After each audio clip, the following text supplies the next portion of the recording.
Dubai നഗരത്തിൽ 800 metre നീളമുള്ള പുതിയ തുരങ്കപാത ഗതാഗതത്തിന് തുറന്നുകൊടുത്തു. 3 പ്രധാന ഹൈവേകളെ പരസ്പരം ബന്ധിപ്പിക്കുന്ന പദ്ധതിക്കായി നിർമ്മിച്ച തുരങ്കപാതയിൽ ഇരുവശത്തേക്കായി 4 വരി റോഡുകളുണ്ട്.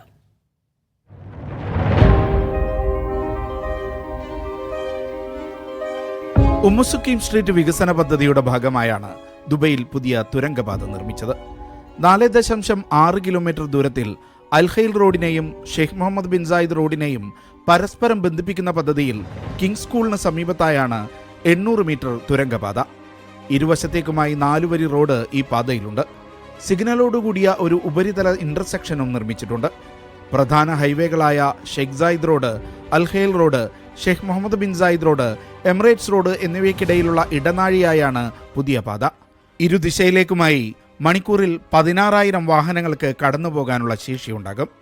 ഷെയ്ഖ് മുഹമ്മദ് ബിൻ സായിദ് റോഡിനും അൽഖൈൽ റോഡിനുമിടയിലെ യാത്രാസമയം 9.7 മിനിറ്റിൽ നിന്ന് 3.8 മിനിറ്റായി കുറയ്ക്കാൻ ഈ പദ്ധതിയിലൂടെ സാധിക്കുമെന്ന് ദുബൈ RTA അറിയിച്ചു.